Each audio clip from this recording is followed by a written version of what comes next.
आपने नाम भी नहीं सुने थे, सुने होंगे तो अनुभव नहीं किया था। अब वो स्थिति अरिहंत नगर की है कि बच्चा बच्चा मुनियों को जानने लगा है कि मुनि कैसे होते हैं। छोटे छोटे बच्चे भी समझने लगे हैं। तो थोड़ा सा रिवीजन करते हुए आज की बात बोल के अपन यहाँ से नमो लोए सब्ब सावड़म करेंगे शाम को, है ना। तो देव कितने होते हैं, कौन कौन से? अरिहंत माने शरीर सहित, और सिद्ध यानी दो प्रकार के भगवान। गुरु कितने, कौन कौन से? शुद्धोपयोगी और श्रावक कितने, कौन कौन से? इतना समझ में आ गया, क्लियर हो गया। शुद्धोपयोगी महाराज समझ में आ गए। वो क्या करते हैं? केवल ध्यान और कुछ भी नहीं करते, है ना। न सामायिक, न प्रतिक्रमण, न प्रत्याख्यान, न देव वंदना, न स्तुति, कुछ नहीं करते। वो केवल ध्यान में बैठे रहते हैं। समझ में आ रहा? कभी कभार, कभी जभी महीने में, साल में एक आध बार, नहीं तो आहार भी वो, उनके पास पिछी कमंडल, शास्त्र प्रवचन, शास्त्र लेखन, उपदेश, कुछ नहीं करते। यही समझो कि जैसे भगवान की मूर्ति है वैसे ही वो है। वो जीवंत है, ये अचेतन है। वो चेतन है लेकिन बैठे रहते हैं ध्यान में बस, है ना। और शुभोपयोगी सब कुछ करते हैं, है ना। उनसे ही तुम्हारा कल्याण होता है, उनसे ही तुम्हारा उद्धार होता है। तो शुभोपयोगी मुनि कौन से काल में होते हैं? चौथे काल में दोनों होते हैं, शुभोपयोगी भी और शुद्धोपयोग। तो श्रावक का जब भी कल्याण होगा शुभोपयोगियों से होगा, शुद्धोपयोगियों से वो तुमसे बात ही नहीं करेंगे। बाहुबली भगवान किसी से बात की? 1 वर्ष खड़े रहे। अब तुमको देखना है, कुछ हो रहा तो हो रहा, नहीं हो रहा तो नहीं हो रहा, उनको कुछ लेना देना। लेकिन तुम्हारे हित की बात कौन करते हैं? आचार्य उपाध्याय। ये कौन से उपयोगी हैं? शुद्धोपयोगी आचार्य नहीं होते, शुभोपयोगी ही होते हैं। उपाध्याय भी शुभ, क्यों? क्योंकि इनकी परिभाषाएं ऐसी हैं। मुनि संघ के नायक, शुद्धोपयोगी संघ बनाते ही नहीं है। नगन वेशधारी सो एका विहारी, निजानंद मंडित मुक्ति पथ प्रचारी। एकल विहारी रहते हैं वो, उनका संग नहीं होता शुद्धोपयोगियों का, है ना। क्लियर हुआ? अपने मुनि को नग्न बोलना चाहिए या कुछ और बोलना चाहिए? जिन मुद्रा, नग्न नहीं बोलो, है ना। क्या है उनकी? जिन मुद्रा। भगवान ने कितने प्रकार की बोली है? 2 प्रकार की, शुभोपयोगी जिन मुद्रा और शुद्धोपयोगी जिन मुद्रा। समझ में आया? शुभोपयोगी बीमारी में औषधि लेंगे या नहीं? ये बिल्कुल पक्का करके जा रहा हूं मैं तुमको, लेंगे या नहीं? शुद्धोपयोगी बीमार ही नहीं होते, उत्तम सहनन, है ना, वो नहीं होते बीमार। किसी भी वज्र सब नारायण सहनन वाले को सर्दी जुकाम नहीं होता, उनको बुखार नहीं आता। समझ में आ रहा? उनको मौसम का प्रभाव नहीं पड़ता। ऋतुएं बदले, तरुतल वर्षा की झड़ियों में कौन से मुनि महाराज? उनका सहनन उत्कृष्ट है, इसलिए उनके शरीर में रोग नहीं होते। शुभोपयोगियों के। अभी औषधि दान शुद्धोपयोगी के लिए बोला या शुभोपयोगी के लिए? किसके लिए बोला? शुभोपयोगी। वसति का दान शुभोपयोगी, वो तो खुले में बैठते हैं, और शुभोपयोगी मंदिर जिनालय में रहते हैं। समझ में आ रहा? ये उनके लिए लिखा है। औषधि शास्त्र अभय आहारा, दान 4 प्रकार। किसको देना है? 4 संग को दीजिए। 4 संग कौन से? मुनि, आरिका, क्षुल्लक, क्षुल्लिका। अपने को मत लगाना, है ना। उत्कृष्ट श्रावक कौन होते हैं? आजकल उपाधियां देते हैं ना, श्रावक शिरोमणि, वो तुमको बुद्धू बना रहे। श्रावक शिरोमणि तो एलक शुल्लक होते हैं, जिसकी 11वीं प्रतिमा होती। तुम असंयमी शिरोमणि कैसे बन जाओगे? तुम्हारे पास तो संयम ही नहीं। वो केवल बटरिंग है ना।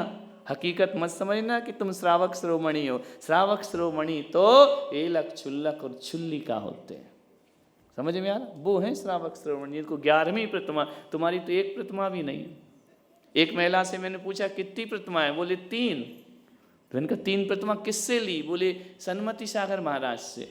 मैंने कहा 3 प्रतिमा ली? बोले हाँ। मैंने कहा नाम बताना? बोले पारसनाथ, महावीर स्वामी और चंदा प्रभु भगवान। मैंने कहा सत्यानाथ, मैं उन प्रतिमा की बात थोड़ी कर रहा। बोले हमारे चैत्यालय में 3 रखी हुई है। अरे वो प्रतिमा नहीं, ये साधक के स्टेप हैं। पहली दर्शन, व्रत, सामायिक, प्रोषोद, उपवास, ये तुम्हारे साधना की प्रतिमा है। वो मंदिर वाली मूर्ति मत समझ लेना। समझ में आ रहा? नहीं तो बोले आज एक प्रतिमा दान कर ली हमने, एक प्रतिमा ले ली, है ना? वो प्रतिमाओं की बात नहीं। समझ में आ रहा? तो ये जो 4 प्रकार का दान किसको देना है? मुनि, आरिका, चुल्लक, छुल्लिका। समझ में आ रहा? क्लियर हो रहा कि नहीं? आ रही बात समझ में? अब ये चारों शुभोपयोगी हैं या शुद्धोपयोगी? शुद्धोपयोगियों को नहीं देना। तुम दोगे क्या? वो लेंगे ही नहीं, उन्हें क्या लेना देना। समझ में आ रहा? किसको दिया जाता है 4 प्रकार का दान? दान 4 प्रकार 4 संघ को दीजिए। ये चारों के चारों शुभोपयोगी हैं, शुद्धोपयोगी नहीं है, एक भी नहीं है। जो शुद्धोपयोगी होता है उसको शास्त्र दान नहीं किया जाता है। जो शुद्धोपयोगी होता है उसको ज्ञान दान, मयूर, पिच्छिका, कमंडल ये नहीं दिए जाते हैं। ये किनको दिए जाते हैं? तो पंचम काल में कौन से मुनि हैं? अब तुम क्यों कहते जो पहाड़ों पे बैठते वही सच्चे, ये झूठे? भगवान ने डिवाइड किया है ना, है ना? नहीं किया? तो भगवान की आज्ञा नहीं मानोगे? जो जिन आज्ञा नहीं मानता वो मिथ्या दृष्टि होता है। समझ में आ रहा? मुनि कितने हो गए माता जी? शुभोपयोगी, शुद्धोपयोगी, एलक शुल्लक, मुनि महाराज, आचार्य, उपाध्याय, सब शुभोपयोगी। तुमको दीक्षा कौन देंगे? तुमको प्रतिमा कौन देंगे? तुमको व्रत कौन देंगे? तुमको प्रायश्चित कौन देंगे? तुमको ज्ञान कौन देगा? सब शुभोपयोग। समझ में आ रहा? क्लियर हो गई बात? तो सच्चे मुनि कौन? जो जंगल में रहते वो या शहरों में रहते वो? बोलो। दोनों ही, है ना? शुद्धोपयोगी कहाँ रहते हैं? जंगलों में। शुभोपयोगी इसलिए तुमको शास्त्र में लिखा मुनियों को वसति का दान करो, संत निवास में उनको स्थान दो, धर्मशालाओं में संत निवास बनाओ। क्यों? इसमें मुनि महाराज रहेंगे। यदि ये शुभोपयोगी नहीं होते तो आप दान किसको देते? किसको देते? दान नहीं देते तुम्हारा कल्याण कैसे होता? फिर सारा पैसा भोगों में लगता कि नहीं? तो तुम लोग यदि दान दे रहे औषधि, शास्त्र, अभय, आहार, किसको देना है? शुभोपयोगी। शुद्धोपयोगी तो लेंगे ही नहीं, है ना? पिछी कमंडल शुद्धोपयोगी पिछी नहीं रखते, कमंडल भी नहीं रखते। उनके शरीर में कुछ होता ही नहीं है, वो तो वज्र के हैं, है ना? उनके कोई कष्ट भी नहीं होता। मारो काटो, सेल नहीं खा जाए उनको कुछ नहीं होता, और इधर कांटा चुभ जाए तो होता है ना। सहनन कम है उनका, जलती सिगड़ी रख दो वो कुछ नहीं बोलेंगे, है ना? और यहाँ थोड़ी जल जाए, धूप में ही जल जाए तो छाले पड़ जाएंगे, है ना? मूलाचार किसके लिए लिखा है? शुभोपयोगियों के। शुद्धोपयोगी थोड़ी लिखा है। समझ में आ रहा? श्रावकाचार किसके लिए लिखा है? शुभ। मंदिर किसके लिए बने? शुद्धोपयोगी तो मंदिर भी नहीं जाते, वो तो अभिषेक भी नहीं देखते, वो तो पूजा भी नहीं देखते, ना विधान, कुछ नहीं करते वो, है ना? वो तो खड़े रहते हैं बस। तो तुम्हारा कल्याण किससे होगा? उनसे ही होगा। आचार, उपाध्याय, ये आचार्य जितने सब शुभोपयोगी। क्लियर हो गया? अब तो डाउट निकल गए होंगे ना? शुभोपयोगी ठंड लगेगी तो उससे बचना चाहिए कि नहीं? क्यों? बीमार हो जाएंगे। बीमार हो जाएंगे तो मुनि अवस्था छूट जाएगी, है ना। सहन कम है, गर्मी है तो ठंडे स्थान में, आगम में लिखा है मूलाचार में। सर्दी है तो गर्म स्थान में, बारिश है तो जिनालय में निवास करो, बाहर मत घूमो बरसात में। क्यों? निमोनिया हो जाएगा, निपट जाओगे, फिर कहाँ से मोक्ष होगा। तो इस शरीर का क्या, जो ऐसा लिखा है शास्त्रों में, यदि शरीर से ज़्यादा जाति करोगे तो शरीर का दुरुपयोग कर रहे हो। शरीर काय के लिए मिला था? मोक्ष मार्ग के लिए। और तुम ठंड बरसात में बैठ के मर गए तो मोक्ष मार्ग तो गए ही, और शरीर मिला था वो और चला। इसका सदुपयोग करो। तो क्या सदुपयोग करें शुभोपयोगी? बोले विषयों की आशा मत रख। समझ में आ रहा? विषय भोग में शरीर मत लगाओ, पुण्य में शरीर लगाओ, बस वो शुभोपयोगी। शुभ में शरीर को लगाते हैं, अपनी इंद्रियों को, अपने मन को, अपने चित्त को किस में लगाते हैं?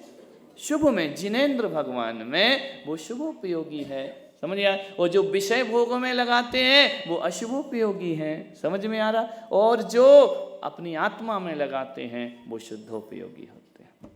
क्लियर? उन्हें पूजा पाठ से कोई मतलब नहीं।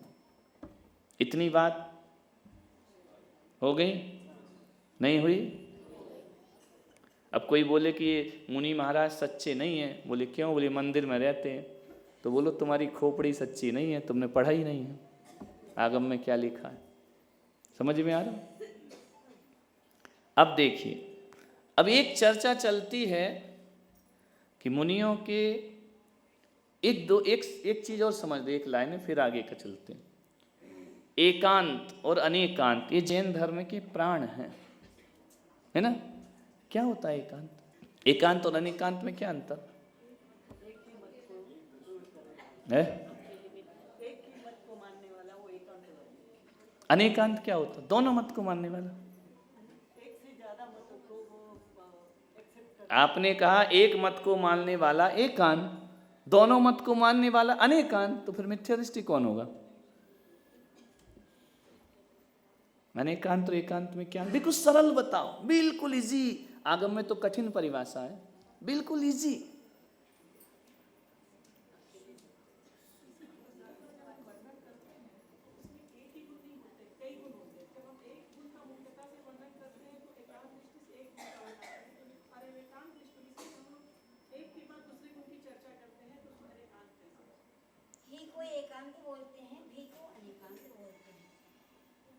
ऐसा ही है, ऐसा भी है। देखो बिल्कुल सरल बताओ। उन्होंने बताया लेकिन तुमको समझ नहीं आया। एक गुण अनेक गुण, क्या समझ आया? है ना, बिल्कुल इजी। दो एकांत के मिलने से अनेकांत बन जाता है। समझ में आ रहा कि नहीं आ रहा? बिल्कुल सरल। क्या? दो एकांत के मिल जाने से क्या बन जाता है?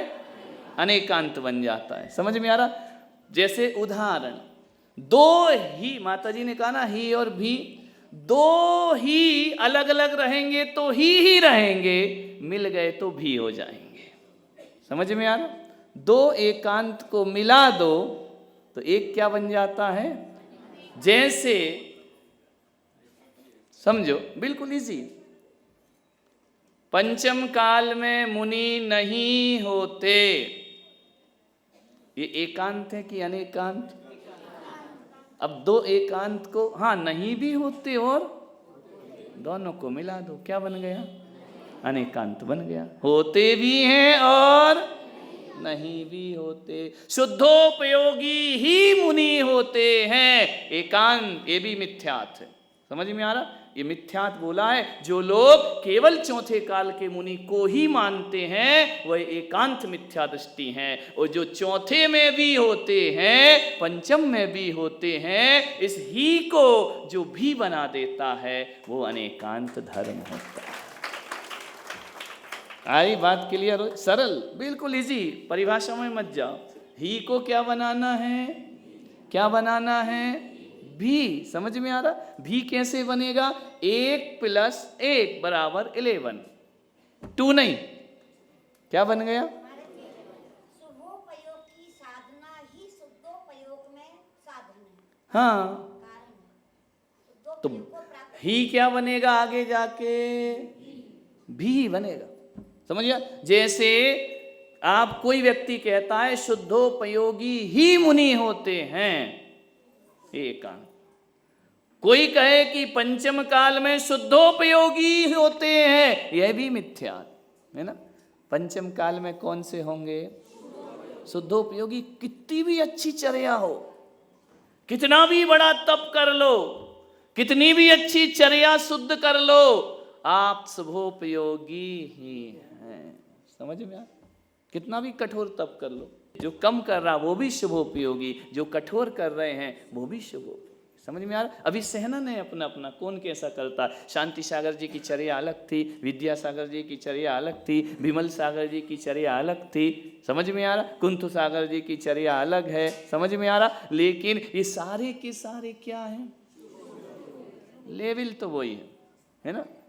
समझ में? क्लास सबकी वही है, उसमें कोई अंतर नहीं आएगा। इसलिए हमें सभी आचार्यों को नमो आयर्याणम कहना है।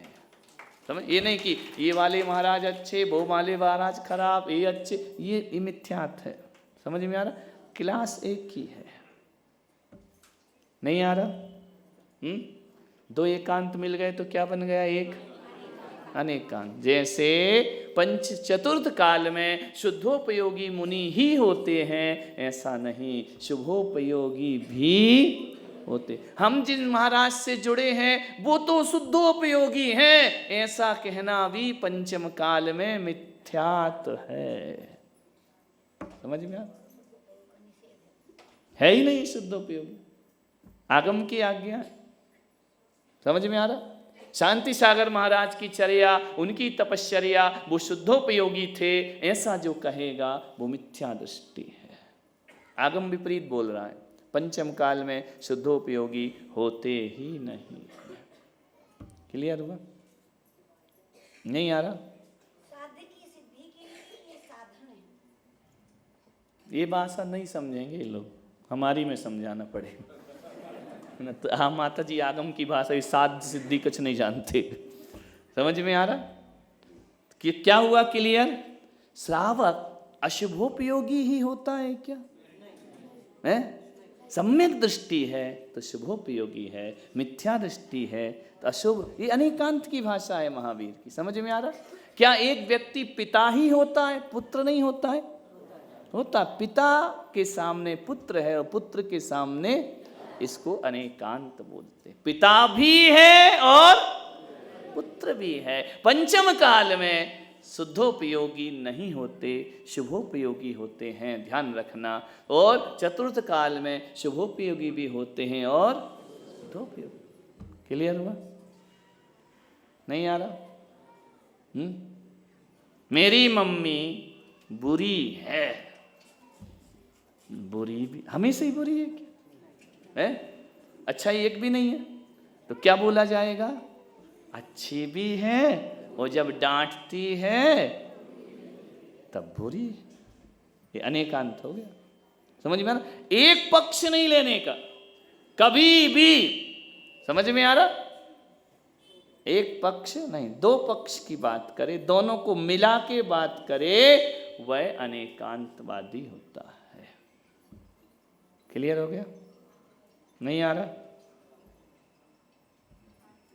अब एक चर्चा चलती है समाज में कि मुनियों के 28 मूल गुण नहीं होते। पंडित लोग बताते रहते हैं, बुद्धि खराब करते रहते हैं। अपन आज 28 मूल गुणों पे ही चर्चा कर लेते हैं, है ना? कौन से नहीं होते? समझ में आ रहा? क्या बोलते हैं? पंचम काल में मुनियों के 28 गुण नहीं होते, तो क्या शुद्धोपयोगी के 28 मूल गुण होते हैं? शुद्धोपयोगी के तो 28 मूल गुण होते ही नहीं हैं। 28 मूल गुण तो शुभोपयोगी के हैं, है ना? 36 मूल गुण किसके हैं?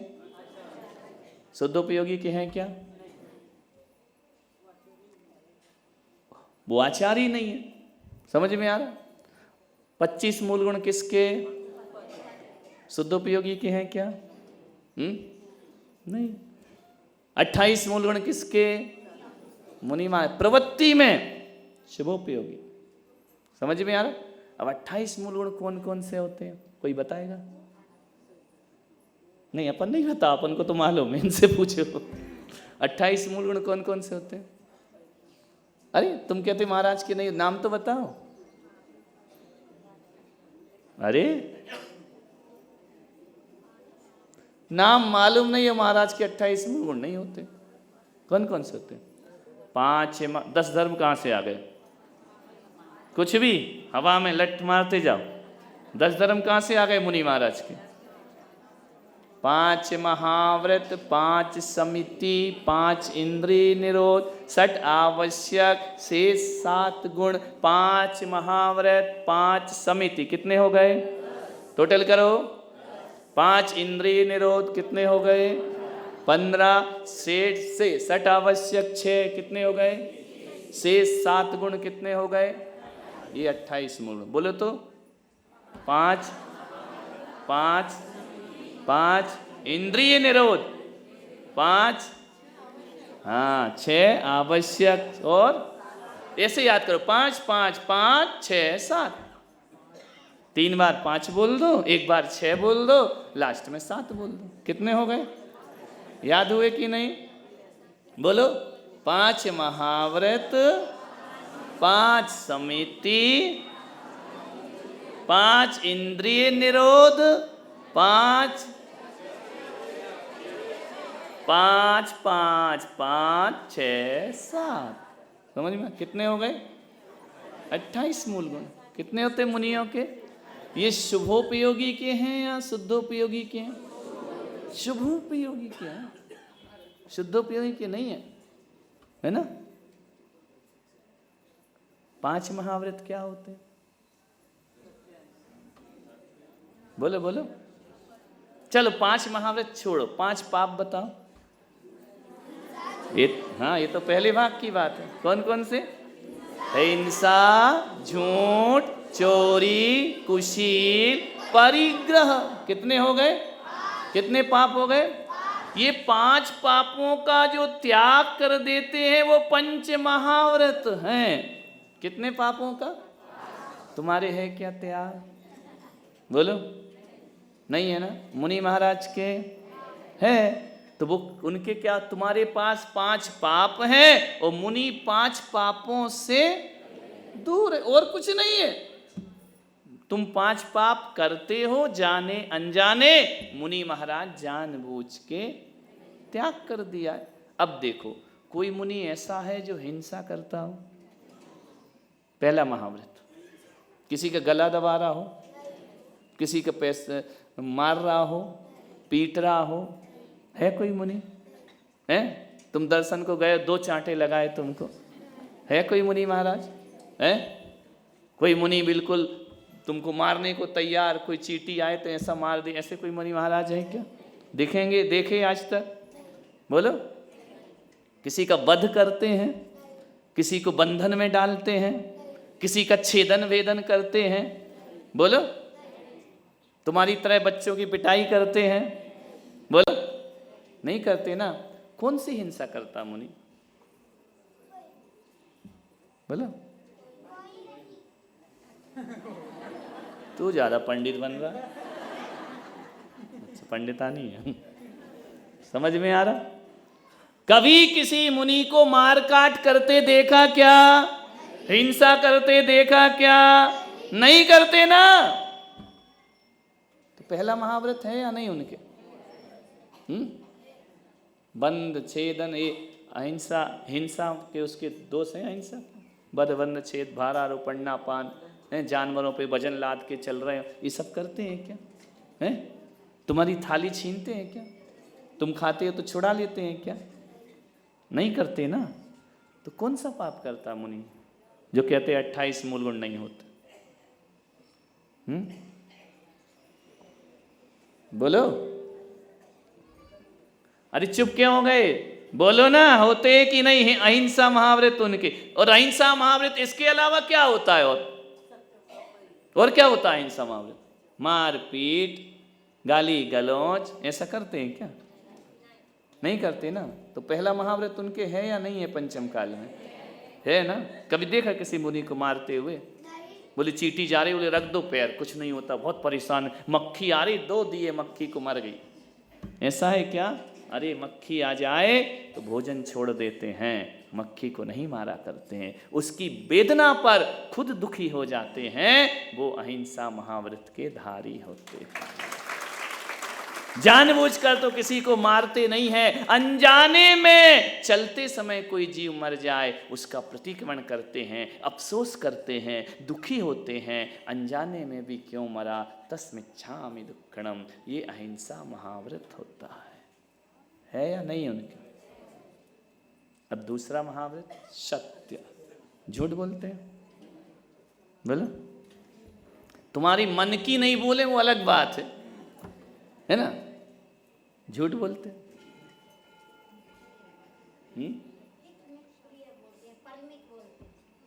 झूठ बोले क्या? कौन सी चीज पे झूठ बोले का नाम गिनाओ। मैं इतने दिन से 3 तारीख से यहाँ हूँ, मैंने क्या झूठ बोला? मैंने यही कहा था ना कि मैं प्रवचन करूँगा, अरिहंत नगर जाऊँगा, बालाजी नगर जाऊँगा, ये कह रहे 2 दिन और रुको, मैं झूठ क्यों बोलूँ? जब फिक्स ही है कि हमें इतना ही रुकना है, हम झूठ क्यों बोले? महाराज का मन हो रहा है, महाराज कह रहे और रुको, ये तुम झूठ बोल रहे, हम नहीं बोल रहे। हमने कब बोला है ऐसा? हमने तो बोला ही नहीं कि हम और रुकना है और मन लग रहा है। हमको तो भीड़ मिले तो भी आनंद है और ना मिले तो परमानंद है। हमको क्या ऐसा अरिहंत नगर में क्या महाराज का मन नहीं हो रहा जाने का, ये गप कौन लगा रहा है? हमने तो बोले ही नहीं। किससे बोला? एक आध से बोला तो खड़े हो जाओ कि हमारा मन नहीं कर रहा जाने को, है? विचार करिए, ना हमारा मन आने का करता है, ना हमारा मन जाने का करता है। हम तो जहाँ बैठ जाते हैं वहीं भगवान के ध्यान में रहा करते हैं। क्या झूठ बोला तुमसे? बोलो। ऐसा बोला कि हाँ तुम आए श्री राम वहाँ पे कोपर गांव में, हमने बोला तुम्हारे यहाँ चौमासा होगा और कैंसिल नहीं आ रहे हैं। मुंबई गए, मुंबई वालों को भी हमने ऑप्शन दे रखा था कि 90% वहाँ होगा, 10% हम कहीं भी जा सकते हैं। तो हमने झूठ क्या बोला? ध्यान रखना, मुनि कभी वचन नहीं देता, मुनि प्रवचन देता है। हम वचन थोड़ी देते हैं, वचन दिए कि फंस गए हम तो फिर, है ना। हम वचन नहीं देते, क्या देते हैं? तुम वचन दे के फंसते हो, फिर झूठ बोलते हो। समझ में आ रहा? तो मुनि महाराज झूठ बोलते क्या है? कुछ बोला, कुछ किया क्या? नहीं, एक आध तो गिना। हम 3 तारीख से तुम्हारे संपर्क में, क्या झूठ बोला हमने? तुम तो कार्यकर्ता हो ना, बताओ महावीर हमने क्या झूठ? तुम्हारी हम लिस्ट बता देंगे। हमने क्या झूठ बोला? एक भी चीज झूठ बोली हो? ये हमने बोला 4 बजे बिहार है तो 7 बजे निकले, 4 ही बजे निकले ना। ये बात अलग है, तुम 8:30 का प्रवचन बोलो और 9:30 पे कराओ, ये तुम झूठ। हम नहीं बोल रहे झूठ, हमको तो 9 बजे दे दो, हम 9 बजे शुरू हो जाएंगे। तो मुनि महाराज झूठ बोलते हैं क्या? उनका जो भी बोलते हैं, जिन वाणी को बोलते हैं, अपने मन की वाणी को नहीं बोला करते हैं। हम चाहे लौकिक प्रवचन करें, आध्यात्मिक प्रवचन करें, धार्मिक प्रवचन करें, हमारी वाणी से जिन वाणी का विरोध कभी नहीं हो सकता है। समर्थन ही होगा, समर्थन ही होगा। उदाहरण कुछ भी हो, हम इसके अलावा कुछ नहीं बोलेंगे। ये हमारे जीवन भर का नियम है, ध्यान रखना। कब का नियम है? चाहे मैं घर गृहस्थी के भी प्रवचन करूं, वो आगम से विरुद्ध नहीं हो सकते हैं। फर्क इतना है, आगम अपनी भाषा में बोलता है और उसके भाव लेकर हम अपनी भाषा में बोलते हैं। लेकिन जब भी बोलेंगे, जिनवाणी बोलेंगे, बाकी कुछ भी हम बोलने वाले नहीं हैं। ये मुनि का सत्य महाव्रत है। जिनवाणी रख के बोलते हैं सामने, तुम्हारे जैसा नहीं है ना। कोर्ट में बोलते ना, जो भी कहूँगा सच कहूँगा, एक शब्द भी सच नहीं कहूँगा। ये झूठे लोगों का काम है। जब भी हमारे प्रवचनों कुछ भी हो, शास्त्र भेंट क्यों किया जाता है कि ए मुनि, आगम विपरीत नहीं बोलना, जिनवाणी तेरे सामने बैठी हुई है। ध्यान रखना। क्या इतना बोलने का ध्यान तुम रखते हो? हैं? आगम रख के बात करते हो? नहीं करते ना। तो मुनि के कौन सा व्रत हो गया? सत्य महाव्रत। समझ में? आगम ही सच है, उसके अलावा कुछ सच नहीं। और जो भी बोलेंगे आगम के अनुसार बोले। माता जी भी बोल रही थी आगम के अनुसार, लेकिन हमने क्या कहा? इनकी भाषा। लेकिन भाषा माता जी की हो या तुम्हारी हो, बोलेंगे वही। क्या बोलेंगे? जिनवाणी। हमेशा अपने मुख से जिनवाणी का समर्थन करना ये मुनि का सत्य महाव्रत है। समझ में आ रहा? नहीं आ रहा? दूसरा महाव्रत है। तीसरा अचौर्य। हम तुम्हारे घर आहार में गए, क्या उठा के लाए? नहीं, चेक कर लेना भाई, देखो कमंडल रखने को तो कुछ है ही नहीं, चुराएंगे, जेब भी नहीं है, पॉकेट भी नहीं, क्या उठा के लाएंगे? हाँ, कमंडल है तो उसको तुम ही भरते हो, हम तो तुम्हारे कम चौके में जाके कमंडल नहीं भरते ना, इसलिए तुमसे भरवाते कि भैया चेक कर लो उसमें कुछ है तो नहीं। कोई रुपया पैसा तुम्हारा ले लिया हो, रख लिया हो, हम लेके क्या चोरी करी हमने? किसी मंदिर में गए, छत्र चमर चुरा लिए हो, भगवान की मूर्ति चुरा ली हो, तुम दर्शन करने आए, तुम्हारा पर्स उठा के रख लिया हो, ऐसा कुछ किया क्या? जेब काट ली हो भीड़ में, जुलूस में, बोलो काय की चोरी की हमने? बोलो।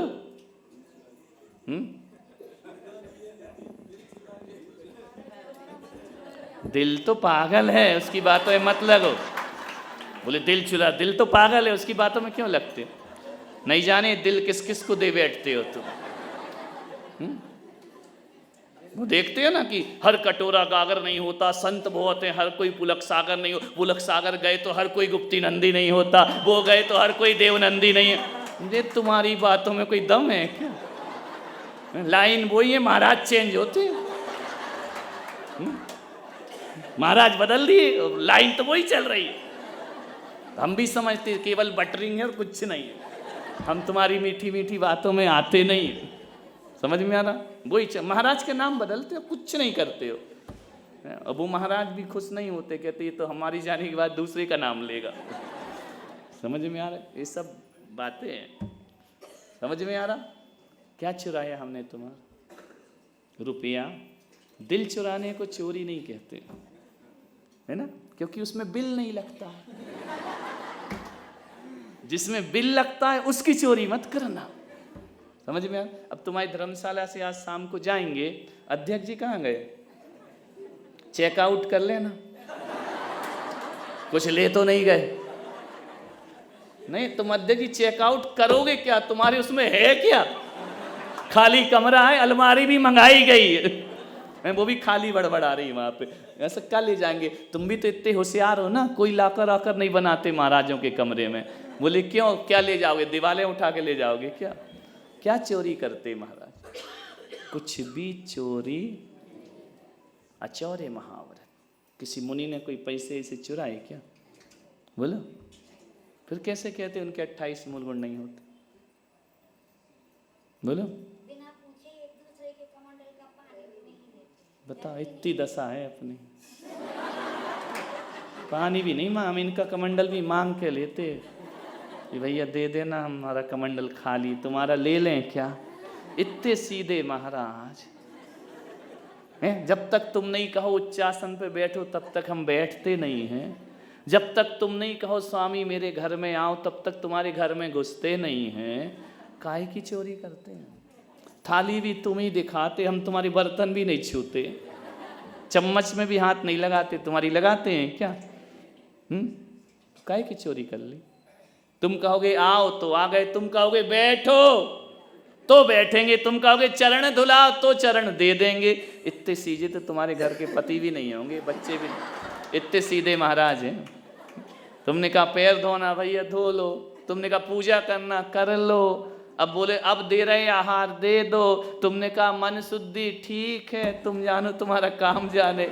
तुमने कहा वचन शुद्धि, ठीक है। तुमने कहा काय शुद्धि, हमने सुना काय की शुद्धि।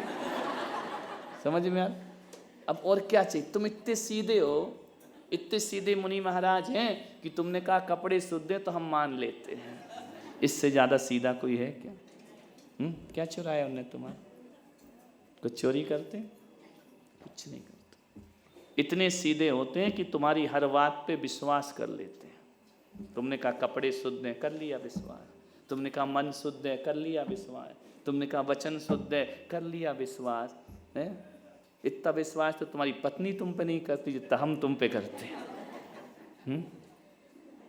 और कैसे चाहिए महाराज? अच्छे और है ना। ब्रह्मचर्य, गलत काम करते क्या?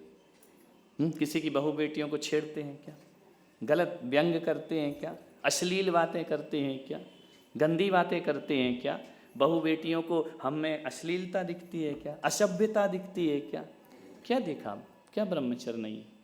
और कैसा चाहिए? बोलो। इतने दिन से तुम्हारे यहाँ हमारी नजरों में ऐसा कुछ दिखा कि हम किसी लेडीज को बड़े घूर घूर के देख रहे हैं, मुस्कुरा रही वो भी और हम भी मुस्कुरा रहे हैं?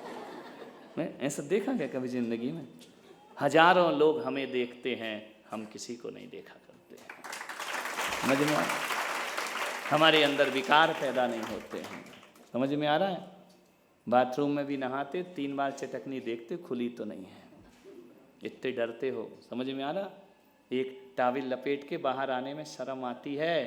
तुम्हारा मुनि तो भरी समाज में सड़कों पर नग्न दिगंबर घूमा करता है, ये उसकी साधना। उनको शर्म नहीं आती है। कौन सा ब्रह्मचर्य नहीं है उनका, बताइए? ब्रह्मचर्य तो है ना। कौन सी उनके अंदर वासना जागृत होती है? खुली किताब है, सामने बैठे, खड़े भी रहते हैं, बैठे भी रहते हैं। कौन सी वासना है? रूप से स्त्रियां आती हैं, सब आते हैं, वासना आती है उनके अंदर। अरे जिस दिन वासना आएगी ना, उस दिन बहू बेटियां दर्शन करना बंद कर देंगी।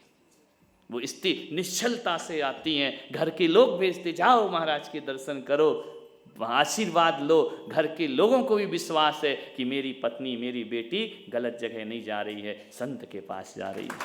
समझ?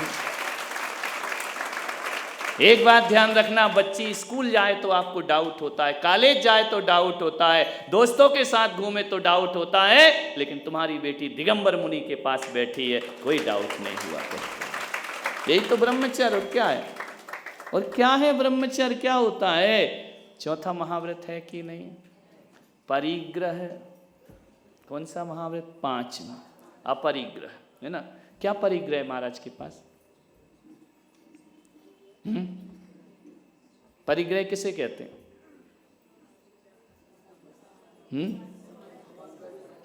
परिग्रह के नाम बताओ। क्षेत्र, वास्तु, हिरण्य, स्वर्ण, धन, धान, कुप्य, भांड, दास, ये परिग्रह है। समझ में आ रहा? क्या है महाराज के पास? खेती चल रही उनकी, जमींदार है, मकान अपने नाम है। तीर्थ में तुम्हारे महाराज ट्रस्टी भी नहीं होते हैं, बनाते हैं, सब कुछ करते हैं, ट्रस्टी तुम होते, मालिक। ट्रस्टी यानी मालिक।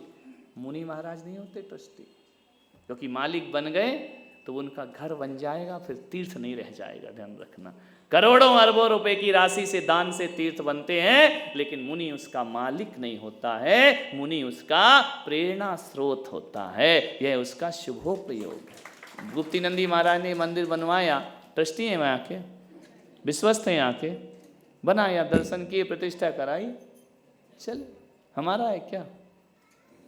बोलो, मालिक होते क्या वो? बोलिए, परिग्रह क्या होता है? जो विषय भोग के सामान है वो परिग्रह होते हैं। मंदिर विषय भोग का सामान है, चैत्यालय, जिनवाणी, शास्त्र, पेन, कागज, ये विषय भोग के सामान है। इससे विषय भोग भोगते मुनि महाराज। ये उपकरण है। क्या है? उपकरण किसे कहते हैं?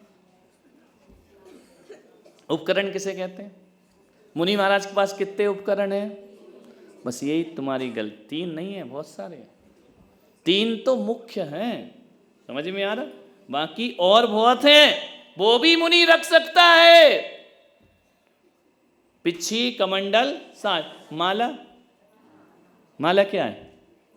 विषय भोग की चीज है, कामनाओं की पूर्ति करेंगे उससे। माला काय की चीज है? उपकरण उसे कहते, लिख लो दिमाग में, कॉपी में, किताब में, जो धर्म में सहायक हों वो सब उपकरण हैं, और जो विषय वासना में सहायक हों वो सब परिग्रह है। नहीं आ रहा समझ में? क्लियर हो? माला परिग्रह नहीं होती। परिग्रह को समझो, सोना परिग्रह नहीं है, सोने के आभूषण बनाना परिग्रह है, क्योंकि विषय भोग है, माला विषय भोग नहीं। समझ में आ रहा? यही तो भ्रांतियां निकालना है दिमाग से। सोना परिग्रह नहीं होता है, स्त्री परिग्रह नहीं होती है, जब उस स्त्री से भोग करोगे तो परिग्रह होगी, नहीं तो माता पिता सुता ये परिग्रह है, इनका नाम ही नहीं परिग्रह। समझ में आ रहा? माला का उपयोग, यदि वो माला आपने जैसे शादी में डाली माला, कौन बोला निकल गया दिवाला, प्रभु के नाम में जो जो सहायक हैं वो परिग्रह। सोने की मूर्ति परिग्रह नहीं हो सकती है, वह पूजा की चीज है, अर्चना की चीज है, वंदना की चीज है, नमस्कार की, अभिषेक की चीज है। लेकिन सोने के आभूषण ये विषय भोग की चीज है। मुनियों ने क्या छोड़ा है? पाप। पाप यानी विषय भोग, उनको पाप कहते, उनका त्याग किया है ना। समझ में आ रहा? इसको डाउट को निकालो दिमाग से। यदि सोने की माला परिग्रह है तो फिर क्यों कहा हरे घावतारण असि प्रहारण महल कांच कंचन, है ना? कांच की माला हो या कंचन की हो, उसमें मुनि महाराज क्या भाव रखते हैं? समता भाव। क्या रखते हैं? मन का संतुलन नहीं खोते हैं। सोने की है तो क्या हुआ, फेर ली रख दी, कांच की है तो फेर ली रख दी, उसमें वो भाव नहीं लाते जो सोने के लिए ये तड़पते हैं। समझ में आ रहा? विषय भोग के भाव नहीं है। उस माला को बेच के महाराज संसार के काम नहीं करेंगे, लेकिन ग्रस्त गरीब हो जाए सोना बेच के विषय भोग करेगा। समझ में आ रहा? विषयों की आशा नहीं जीने की। क्लियर हो रहा? वो परिग्रह नहीं होता है। ये सब धर्म के उपकरण हैं, धर्म के सहायक हैं। चश्मा ये सहायक है या विरोधी है धर्म? फिर ईर्ष्या समिति कैसे पालोगे? फिर आहार का शोधन कैसे करो? दिखेगा ही नहीं तो पढ़ोगे कैसे? तो ये क्या बन गया? उपकरण की परिभाषा मूलाचार में देखो ना, भूमि शयन में क्या लिखा है? भूमि शयन का अर्थ है जमीन पे सोना, लेकिन आगे मूलाचार की गाथा में क्या लिखा? फलय पट्टे तृण इनमें भी सोए। क्योंकि जमीन पर बैठते हैं, जमीन पर सोते हैं, वो शुद्धोपयोगी होते हैं। शुभोपयोगी जमीन पे नहीं सो सकते हैं, उनकी एनर्जी खत्म हो जाएगी, वो बीमार हो जाएंगे। सहनन है तो सो जाओ, नहीं है तो ये भी कहा कि इसमें भी चटाई आदि में भी आप सो सकते हैं। ये बातें पढ़ते नहीं हो शास्त्रों में, लगा देते हो कि वही महाराज जो खुले में जमीन पे सो जाए। समझ में? इस शुभोपयोगी की चर्या है। क्लियर? अब चश्मा होगा तो डिब्बी भी होगी कि नहीं? काय में रखेंगे? तो परिग्रह। शास्त्र होगा तो बैग भी हो, ऐसे लेके घूमेंगे सिर पे रख के कि हमारा उपकरण है। बैग भी होगा कि नहीं होगा? अब बोले तिलतुष मात्र परिग्रह नहीं। अब तिलतुष क्या होता है? तिलतुष मात्र परिग्रह शुद्धोपयोगी मुनियों को नहीं होता, क्योंकि वो पिच्छी भी नहीं रखते, कमंडल भी नहीं रखते हैं। शुभोपयोगी, अब अकेला मयूर पंख की पिच्छी है तो इसमें धागा लगेगा कि नहीं? तो तिलतुष में तो धागा आ गया, बांधेंगे काय से? बोलो, नहीं आ रहा समझ में? ये काय से बंधी है? और तुम कह रहे तिलतुष भी परिग्रह नहीं, तो धागा तो बंधा है इसमें, नहीं बंधा। अब ये बनेगी, अब आजकल तो रेडीमेड बनती, पहले हाथ से बनाते थे तो ब्लेड तो चाहिए ना, कैंची तो चाहिए ना, नहीं तो पंख कैसे काटेंगे? और ये लिखा मुनि अपनी पिच्छी खुद बनाए, वो तो आजकल रेडीमेड मिल जाती है, तो हम लोग मेहनत से बच गए। शुरू में हम खुद बनाते थे। समझ में आ रहा? तो वो पिच्छी बनाने के लिए कितने सामान चाहिए उसको? ये बेंत की लकड़ी भी चाहिए ना। अभी लकड़ी घूमेगी कैसे जब तक पानी में नहीं जाएगी? तो पानी भी चाहिए उसको। अब पानी हाथ में लेगा कि डिब्बे में लेगा? डिब्बा भी चाहिए उसको। कहाँ ये परिग्रह पे कहाँ जाओगे तुम? तिलतुष मात्र का क्या अर्थ होगा? बोली, अब कमंडल है तो हैंडल भी बनाएगा, हैंडल है तो टोटी भी लगाएगा, टोटी है तो ढक्कन और टोटी को बांधने के लिए चैन भी लगेगी। समझ लगेगा कि नहीं लगेगा? ये सब परिग्रह है क्या? क्या अकेला कमंडल होता, उसमें नट बोल्ट नहीं लगते हैं? फिर हैंडल से पकड़े हैं कैसे फिर? तो ये तो कह रहे कि नहीं रखो, उसमें नट क्यों लगे? अब का लकड़ी लगाएगा, वो रस्सी से बांधेगा हैंडल को। बोलो, अब जिनवाणी रखेगा तो बैग भी तो रखे, काय में रखेगा जिनवाणी? बोलिए, ये जितने भी साधन हैं वो कोई भी परिग्रह नहीं है और परिग्रह में इनका नाम भी नहीं। आभूषण परिग्रह है, सोने की ब्रेड बिस्किट ये परिग्रह हैं। सोने के भगवान छत्र चमर ये परिग्रह नहीं होते हैं, ये तो भगवान को लगा रखे। क्लियर हो रहा? हाँ, नहीं रखना अच्छी बात है, मत रखो, लेकिन किसी ने फेर ली माला सोने की तो ये मत कहना ये परिग्रह, ये नरक जाएंगे। समझ में आपको नहीं रुचता मत रखो, अच्छी बात है।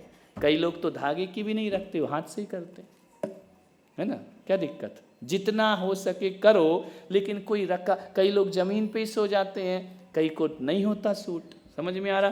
तो क्या करे, वो मुनि भ्रष्ट है। बोलिए, भ्रष्ट है क्या महाराज? पर अपरिग्रह महाव्रत नहीं है क्या उनके? है। समझ में आ रहा? अब माता जी की साड़ी है, ये परिग्रह थोड़ी है।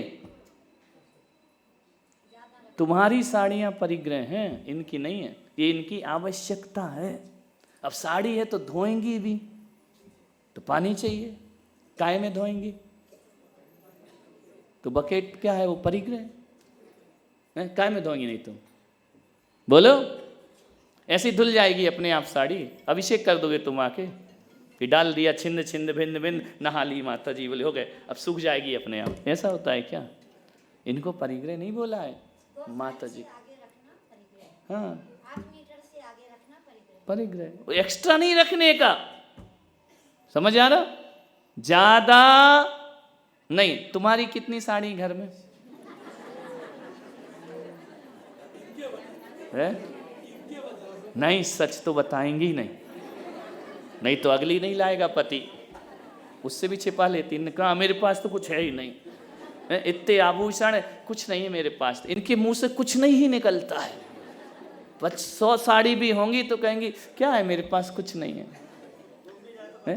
ये डायमंड सेट है, सोने का तो है ही नहीं है ना, सिल्वर का तो है ही नहीं है। इनकी तो मुंह से निकलता ही नहीं कि सब है ना, यही निकलता क्या, कुछ नहीं। एक ही मकान, अरे कितना अच्छा मकान वहाँ बन रहा है, कहाँ हम पुराने मोहल्ले में फंसे हुए हैं। अरे वो मकान है, उसमें भी संतोष नहीं है तुमको, और बड़ा बनाना है, और बड़ा बनाना है, और बड़ा बनाना है। क्या हुआ, 7 मंजिल का बना लिया, औलाद कहेगी अभी और चाहिए, तृप्ति नहीं है। समझ में आ रहा? परिग्रह क्या होता है? अनावश्यक परिग्रह है, और जो आवश्यक है वही उपकरण है। आरिका की साड़ी उपकरण है, परिग्रह कभी नहीं हो सकती। समझ में आ रहा? क्या है? उपकरण, सहायक है मोक्ष मार्ग में, वो अपरिग्रह महाव्रत होता है। क्लियर हुआ? नहीं हुआ? अब महाराज का विहार होगा तो गाड़ी घोड़े तो लगेंगे ना, काय में जाएंगे?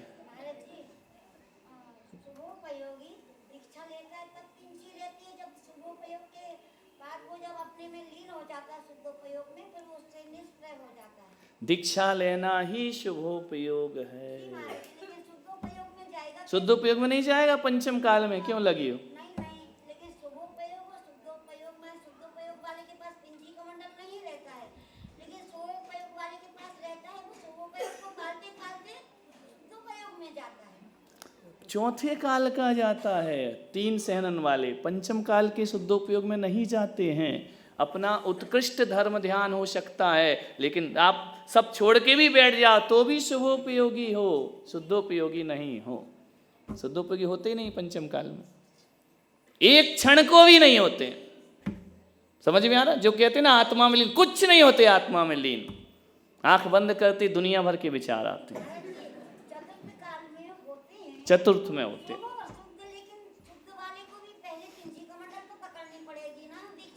चरम शरीरी शुद्धोपयोगी दीक्षा लेते पिच्छी नहीं, वो तो दीक्षा लेते ही मौन हो जाते हैं, कुछ नहीं करते। वो तो आहार में भी ऐसे ही उठ जाते हैं, है ना। जो शुभोपयोग से शुद्धोपयोग में जाते हैं वो उनको लेना पड़ता है। जो डायरेक्ट शुद्ध, बाहुबली भगवान ने पिच्छी ली क्या दीक्षा लेते समय?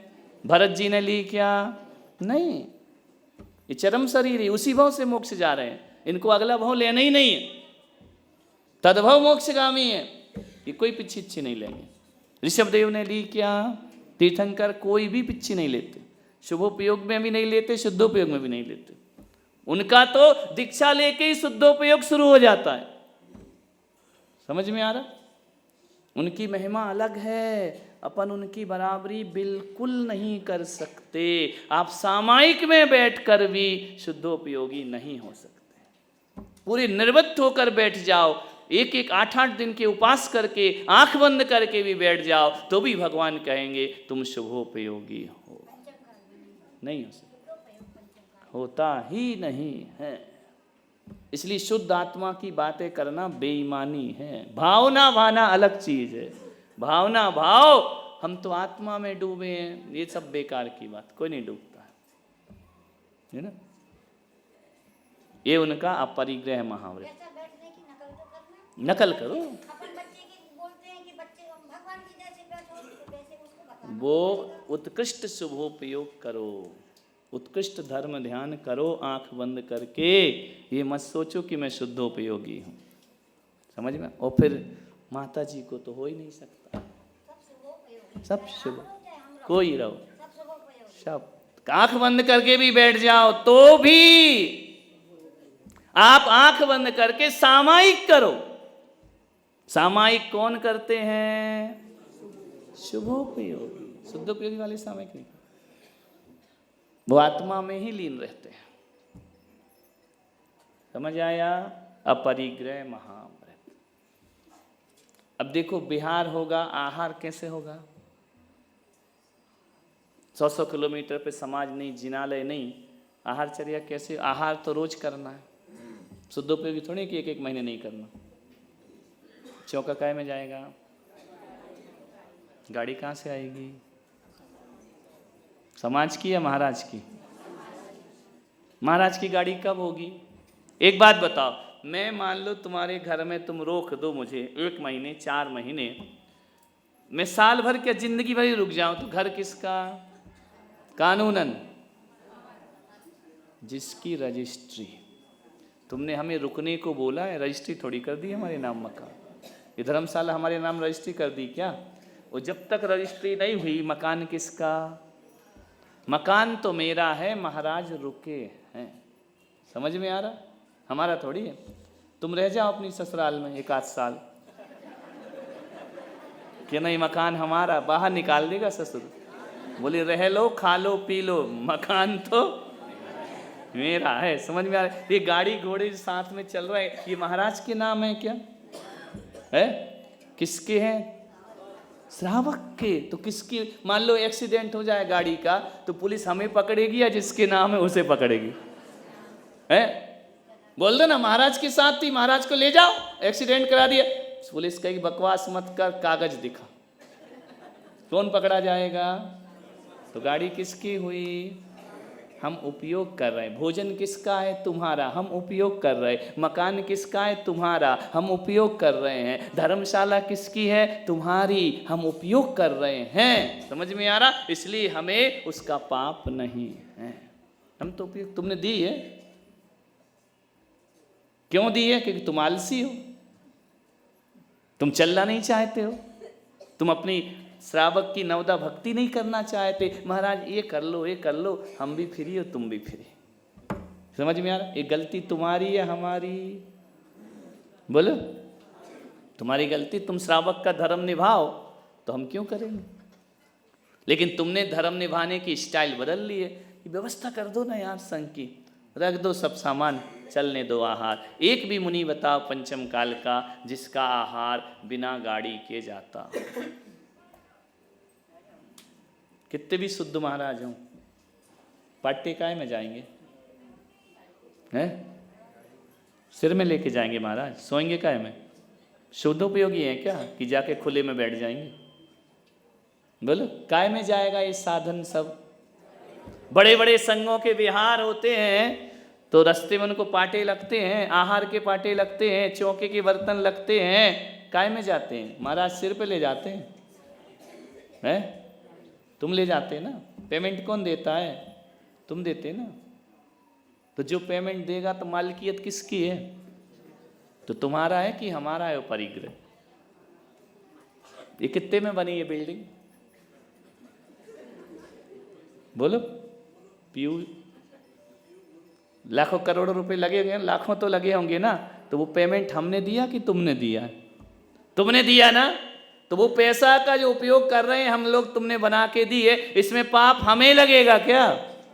किसकी है? समाज की। सारी व्यवस्थाएं साधु के पास समाज की होती है। जिस दिन से घर छोड़ देता है, ये पिच्छी भी हमारी नहीं है, ये भी तुमने भेंट की है। समझ में? तुमने दी है, हम कमा के लाए क्या? कमंडल किसने दिया? तुमने दिया ना। माल किसका है ये? और तुम्हारा एक दिन तुम्हें लौटा देंगे, हमारा काम हो जाएगा। तो नहीं लौटाएंगे क्या? अभी आ रही है दिवाली, तुम्हारी ली तुम्हें वापस कर देंगे, ले भैया ले लो, हमको दूसरी दे दो। समझ में आ रहा? तो उनका कैसे हो गया ये परिग्रह? उनका तो कुछ भी नहीं होता। ये सारी व्यवस्था कौन करता है? श्रावक करता है। इसलिए इस दृष्टि से सोचोगे, इस एंगल से सोचोगे, तो मुनि महाराज के अपरिग्रह महाव्रत है। समझ में आ रहा? नहीं है? परिग्रह किसे कहते हैं? स्वामित्व को। स्वामित्व किसका है? कितने भी तीर्थ बन रहे हैं सब जगह, कुंडलपुर उंडलपुर सब जगह बने ये तीर्थ स्थान, महाराजों ने प्रेरणा दी। आचार्य महाराज ट्रस्टी हैं क्या? स्वामित्व है, उनके साइन चलेंगे क्या? चेक में उनके साइन चलेंगे क्या? कोई विवाद होगा अदालत का तो महाराज खड़े होंगे या अध्यक्ष खड़ा होगा? बोलो।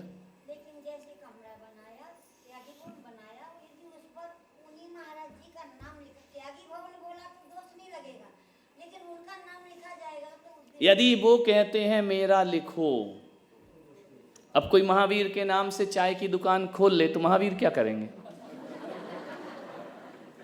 महावीर टी स्टॉल, महावीर ने तो जिंदगी में चाय नहीं पी, कभी चाय की दुकान में गए भी नहीं होंगे, फिर वो दुकान खोल रहा है महावीर वस्त्रालय, तो महावीर ने तो एक लंगोटी भी नहीं लगाई, तो उसे महावीर फंसेंगे या वो फंसेगा? महावीर ने कब कहा मेरे नाम से दुकान खोलो? यदि मैं कहूं इस मंदिर पे मेरा नाम लिखो, ये परिग्रह है। समझ में आ रहा? संत तो मुझे तो नहीं मालूम कोई महाराज कहते हो कि मेरा लिखो। समझ में आ रहा? कोई नहीं कहते। अब जो कहते हैं तो अब देखो, अब उसमें हम क्या कर सकते? हम तो नहीं कहते कि हमारा नाम लिखो। समझ में आ? क्यों लिखो? हमने कहा कि चतुर्मास कमेटी पुलक सार के नाम से बना, हमने तो नहीं कहा। तुमने बना ली, तुमने कर ली, तुम ही खत्म कर दोगे, हम ये भी नहीं कहेंगे इसे खत्म मत करना है। तुम्हारा काम है, श्रावक का काम है, वो श्रद्धा से किसी का भी नाम लिख सकता है, लेकिन मुनि कह के नाम नहीं लिखवा सकता है। उसके अंदर ये आसक्ति नहीं होना चाहिए, वरना वो परिग्रह हो जाएगा। और दूसरा पक्ष देखो नाम लिखाने का, एक पक्ष और है। यदि आप मुनियों के नाम नहीं लिखोगे तो तुम्हारे जाने के बाद 150 साल बाद तुम्हारे ट्रस्ट में मुनि विरोधी ट्रस्ट भी बन सकता है। वो फिर मुनियों को आने नहीं देगा, वो अपना ट्रस्ट बना लेगा और मुनियों का विरोध करेगा। इसलिए मुनियों के नाम लिख दिए जाते हैं कि यह मंदिर मुनियों को पूजने वाले का मंदिर है, मुनि विरोधियों का मंदिर। ये दूरदृष्टि होती है। समझ में आ रहा? तुम और हम चले गए, आने वाली पीढ़ी मुनियों के विरोधी संस्थाएं खड़ी हो रही हैं, नहीं हो रही है। कल वो ट्रस्टी बन गए, मुनियों को अंदर नहीं आने देंगे, लेकिन गुप्ती नंदी नाम लिखा है, गुप्ती नंदी चले जाएंगे। 1000 ट्रस्ट बन जाएं, मुनियों का ही मंदिर रहेगा। एक दृष्टि, दूसरी दृष्टि भी तो सोचा करो ना, वरना वहां लिख देंगे कुंद कुंद कहां, अब घुस के बताओ तुम, वो तुम्हारे मुनि को अंदर ही नहीं आने देंगे। समझ में आ रहा? नहीं घुसने देंगे। बोलो, कहेंगे यहाँ से आहार नहीं, हमारे यहाँ मुनि नहीं रुकते। हम लोगों के साथ होता है, कई मंदिर ऐसे मुनियों को नहीं मानते, हम तुमको आने की जरूरत नहीं। तो यदि मुनि का नाम लिख दिया है तो फिर क्या होगा? फिर वो अपना दुकान नहीं लगा पाएंगे। महावीर भाई, इसका दूसरा पक्ष क्यों नहीं सोचते? ये क्यों सोचते मुनि ने अपना नाम लिखा दिया है ना?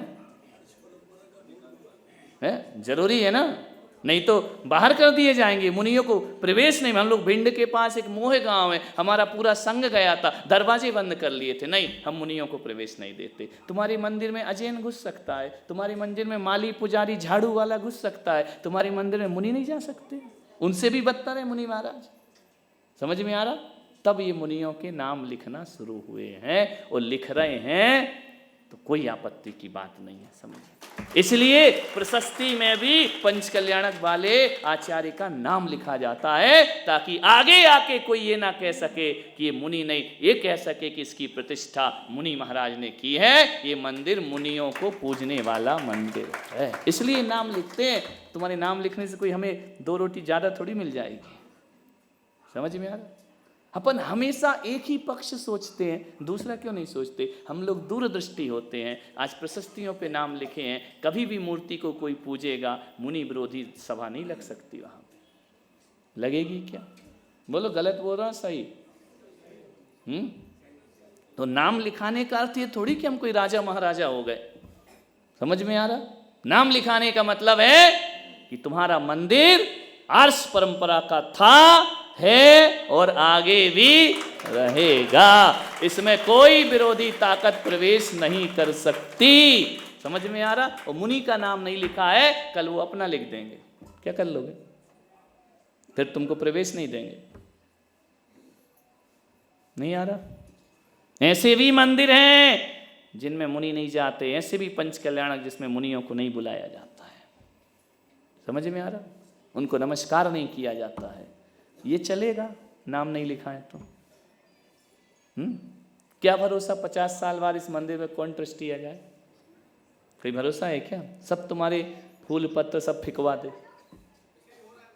तो इसलिए लिखना जरूरी है या नहीं? पाप कैसे हो सकता है?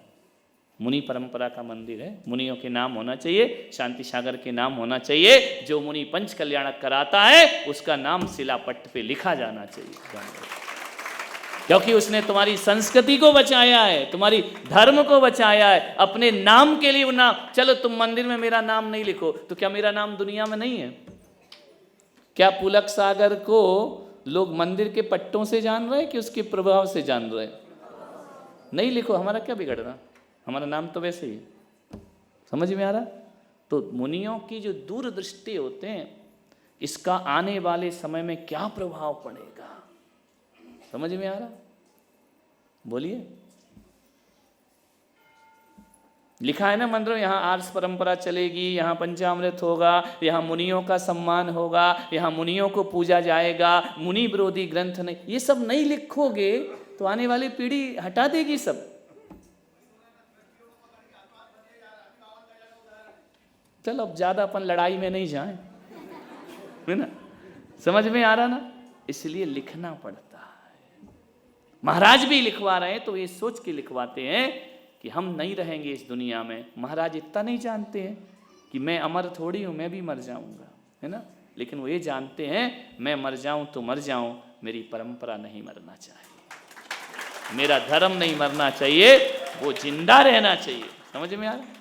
इस उससे लिखवाते हैं। सोच तो समझो पहले उनके लिखवाने की चिंतन क्या है उसके पीछे। शुभोपयोग। समझ में आ रहा? तो 5 महाव्रत समझ आ गए। अब आगे कैसे पढ़ाऊं? आगे बालाजी में आओ। समझ में आ रहा? क्योंकि पूरे 28 नहीं हो पाएंगे, एक एक विषय में उलझ जाते हैं। तो मुनि महाराज गुरुदेव जो भी करते हैं, तुम जो कुछ करते हो आज की सोचते हो, हम जो भी करते हैं 1000 वर्षों की सोचते हैं, इसलिए उनको दूरदृष्टि कहा जाता है।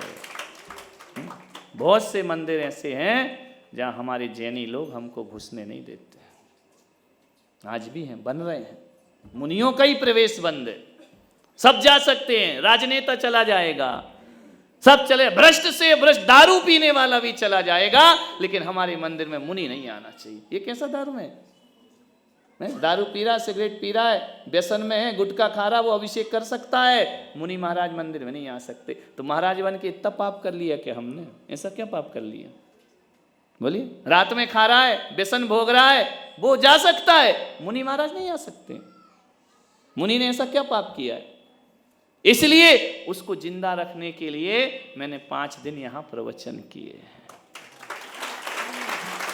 नहीं, हमने महाराज बन के क्या अपराध कर लिया भैया? कौन सा पाप कर लिया बताओ ना? हम 5 पाप छोड़ के भी पापी, और तुम 5 पाप करके शुद्ध आत्मा। कमाल है, अंधे पीसे कुत्ते खाएं। ये कोई न्याय है क्या? ये कैसा न्याय है? हम ब्रह्मचर्य पाल रहे, हम नग्न रह रहे, हम एक टाइम खा रहे, हम केस लॉन्च कर रहे, हम तुम्हारी चोरी नहीं कर रहे, हम तुम्हारे छेड़छाड़ नहीं कर रहे, तो भी तुम हमारे मंदिर में मत आना। कौन आना? जो मंदिरों में छेड़छाड़ कर रहे हैं वो आए, मंदिर में घोटाला कर रहे वो आए। 100 में से 90 बेईमान, मेरा धर्म महान। ये क्या है? सारे बेईमान के बेईमान बैठे हुए। विचार करिए, क्या ऐसी दशा लाना है वापिस? ध्यान रखना, इन मुनियों को स्थापित करने के लिए आचार्य शांति सागर महाराज ने अपना जीवन खपाया है, इस परंपरा को जिंदा रखने के लिए। इतने उनने उपसर्ग सहन किए, तपस्या किए, तब मुनि धर्म बचा है, वरना कब का खत्म हो गया होता। समझ में आ रहा? तो क्या तुम्हारी जिम्मेदारी नहीं है अपने देवशास्त्र गुरुओं की परंपरा को आगे बढ़ाने की? बोलिए। एक ग्रस्त का नाम लिखा, एक मुनि का नाम लिख दिया तो कौन सा पाप हो गया? बोलो। एक ग्रस्त लिख रहा ना पैसा देके, जबकि उसके पास आचरण नहीं, चरित्र नहीं, त्याग नहीं, संयम नहीं, उसका नाम मंदिर में लिख सकते हो, महाव्रती का नहीं लिख सकते। क्यों नहीं लिख सकते? उनने कौन सा पाप कर लिया? बोलिए। समझ में आ रहा?